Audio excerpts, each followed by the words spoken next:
The night was quiet except for the restless murmur of the river, its silver ripples catching the faint glow of a moon that seemed to be keeping secrets, and on its banks lay a young woman in a wedding dress, her veil torn, her hands trembling as though the fabric of the gown itself burned with memories she was trying desperately to escape.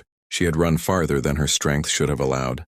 Her bare feet blistered, her heart pounding like a wild stallion refusing to be broken, and every time she closed her eyes, she saw the altar, the crowd, the man who was supposed to be her husband, wealthy, powerful, and cruel, a man chosen for her, not by her, his grip as cold as iron, and his promises darker than the shadows that now surrounded her. But even in her exhaustion, she knew she had chosen freedom no matter the cost, and if freedom meant collapsing by this river in the dark of night, then so be it. Her sobs quieted, her body curled against the earth as though hoping the soil would cradle her fears, and that was when she heard the sound of hooves, steady and strong, a rhythm that did not threaten but promised something else, something like safety. And when she dared to lift her head, she saw him, a cowboy, broad-shouldered, his silhouette cut sharp against the moonlight, hat tipped low, boots dusted with the miles of the trail, and though she wanted to shrink back, to hide, her body could not move, her soul could not flee, and his voice broke the silence, low and steady, like the river itself. "You look like you've been running for more than just the night, miss," he said, dismounting with a grace that belied the weight of the revolver at his side and the weariness of the saddle, and though she wanted to deny it, to push him away, the words spilled from her like water from a broken dam. "I ran from my wedding. I couldn't marry him. I couldn't live that life," she confessed, each word laced with shame and fear, but instead of judgment she saw in his eyes a deep, steady brown, the kind of understanding that required no explanation, no justification, for he knew about running, about fighting for a life of your own choosing, and with a slow, careful step, he sat down beside her, not too close to startle, not too far to abandon, the river between them whispering like a friend urging her to trust. For hours they said little, only the quiet breathing of two souls sharing the same patch of earth. And when at last she spoke again, her voice was soft, as if afraid the night would carry it back to those who chased her. "I don't even know your name," she whispered, and he tipped his hat slightly, eyes glinting with a warmth that felt like sunrise after a long storm. "Name's Colt," he said simply, and though it was just a name, it felt like an anchor, something strong she could hold on to. Her eyes brimmed with tears as she asked, "Why are you still sitting here?"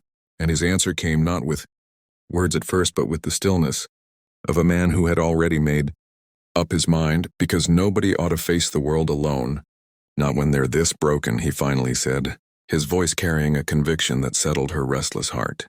And as the night deepened, she found herself leaning into the sound of his presence, the safety of his silence, the certainty that for the first time in her life, someone had chosen to stay without demanding anything in return. And when dawn began to spread gold across the horizon, painting the river with fire, she felt something shift inside her, something she had not felt in years: hope. With morning came questions, with questions came fears, and she told him of her family's pressure, of the arranged marriage to a man twice her age, who saw her as nothing more than an ornament to display, of the locked doors and silenced dreams. And Colt listened without interruption, every muscle in his jaw tightening as though he wished he could undo every bruise her spirit carried. And finally he said, "You got a choice now. You can go back, or you can start something new.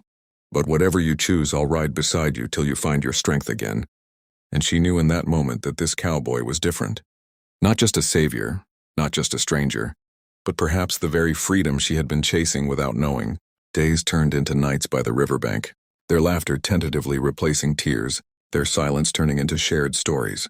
And though she fought the feelings growing inside her, the truth was undeniable. She was falling for him, for his steadiness, his honor, the way he looked at her not as a runaway, bride or a broken soul, but as a woman capable of choosing her own forever. And one night, as the stars blazed like fireflies caught in the heavens, she lay down beside him, her heart trembling with the weight of words unspoken, and he reached for her hand, not forcefully but gently, waiting for her to decide. And in that pause, in that fragile heartbeat where freedom and love collided, she leaned closer, her lips brushing against his ear as she whispered the words she had once feared but now longed to declare: yes, to forever. and his breath caught, his arms wrapped around her with the kind of certainty that makes a woman believe in home again, not in walls or roofs or rings, but in the heart of a man who chose her freely, who stayed when the world turned its back. And as they lay there, the river sang its endless song, bearing witness to the birth of a love stronger than fear, braver than tradition, and as eternal as the land beneath their boots. Because sometimes forever doesn't begin at an altar. It begins on a riverbank, under the stars, with a runaway bride and the cowboy who waited until she was ready to believe in love again.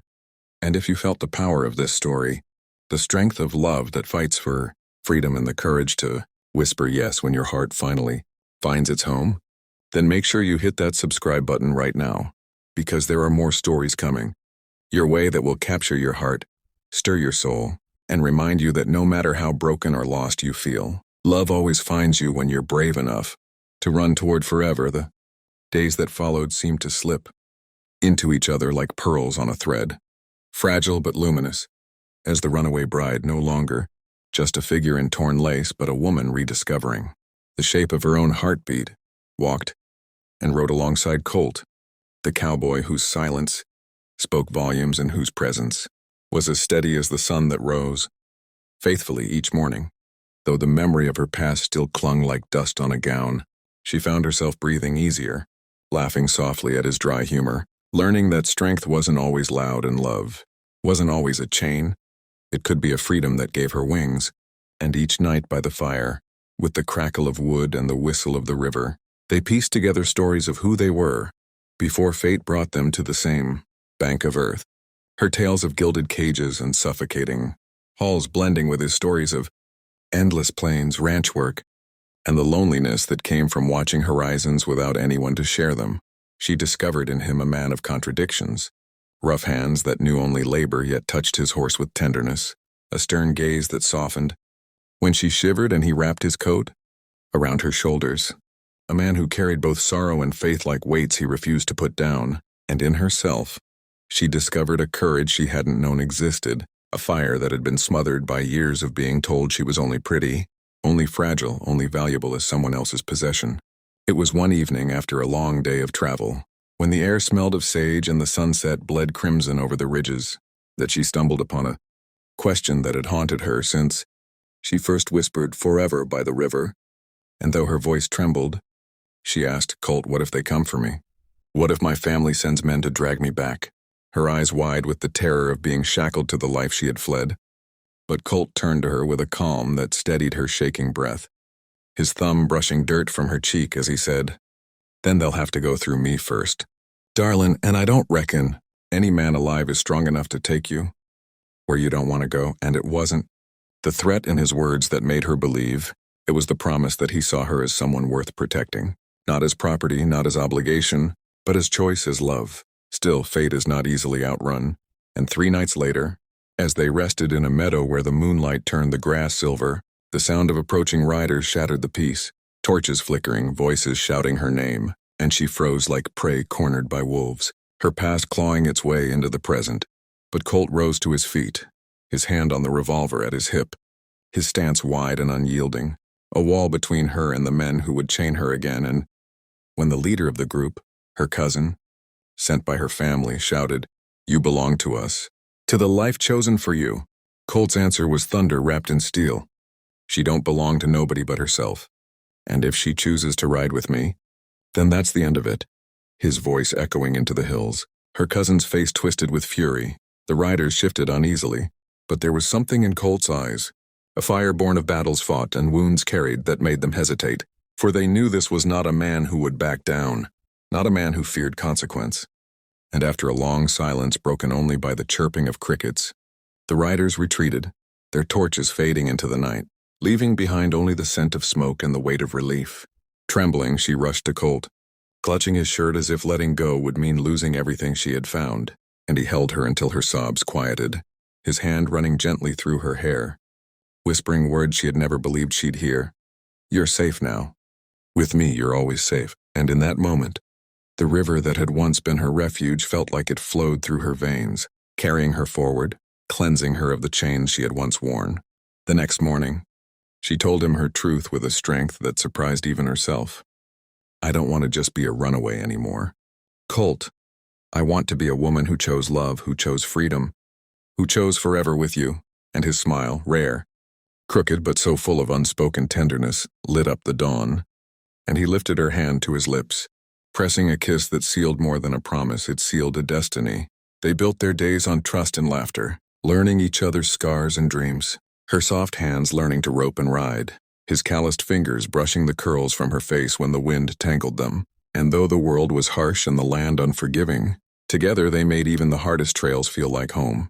For home was not walls or hearth, it was a cowboy's steady gaze and a runaway bride's brave heart, beating in rhythm beside him.